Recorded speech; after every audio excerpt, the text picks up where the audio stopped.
नमस्ते प्रणाम। मैं गायत्री आपके चैनल में दोस्तों आप लोग के लिए लेकर हाजिर हूँ एक बहुत ही सुंदर सा सोहर गीत। आज सावन का पहला दिन है तो शिव सोहर गीत प्रस्तुत करने जा रहा है। कैसा लगा कमेंट करके ज़रूर बताइएगा दोस्तों। जो गलती हो क्षमा करिएगा। गीत पूरा सुनिएगा तभी समझ में आएगा।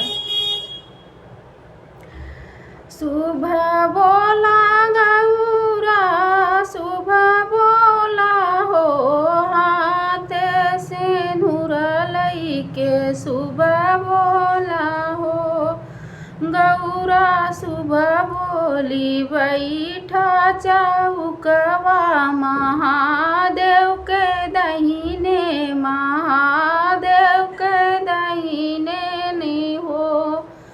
सुबह बोला गौरा सुबह बोला, हाथे सिंदूर लई के हो। गौरा सुबह बोला बैठे चौकवा महादेव के दहीने, भोले के दहीने नहीं हो। नाही हम बैठब चौकवा महादेव के दहीने, महादेव के दहीने ने हो। उनके गले में सपवा के हरवा, देखत डर लागई, देखत डर लागई हो। नाही हम बैठब चौकवा महादेव के दहीने, भोले जी के दहीने नी हो। उनके गले में सरपहरवा, देखत डर लागई, देखत डर लागई हो।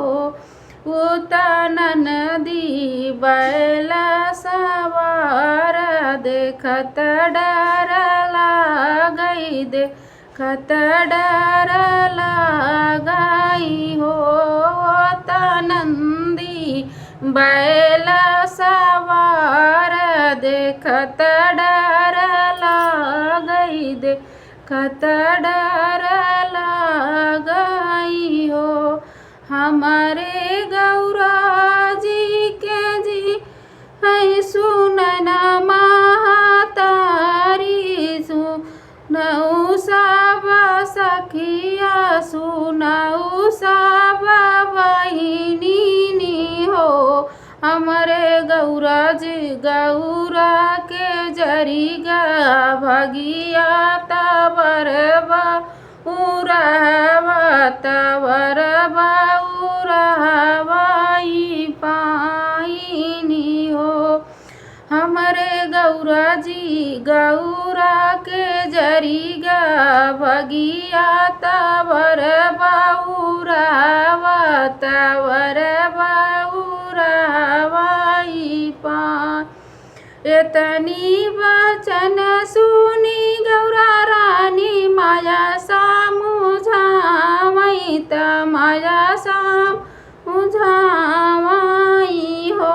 माया जिनी रोवौ हमारे कारणवा, जिन तो बिले के उत जिन तू झंखाऊ हो।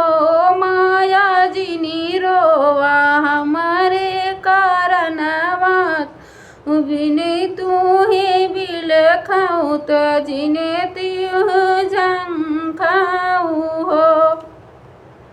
माया तोहरे गौरक जागल भगिया, तवर पाई भोले बाबा वर पाई महादेव हो।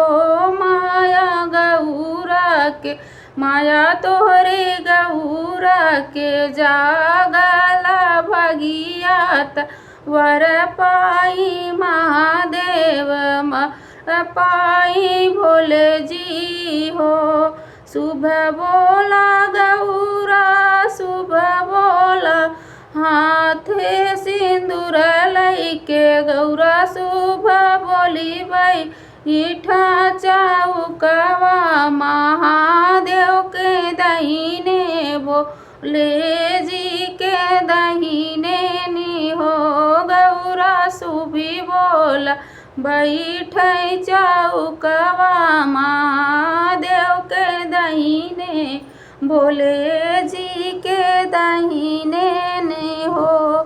दोस्तों कैसा लगा ये प्यारा सा शिव सोहर गीत कमेंट करके ज़रूर बताइएगा आप लोग।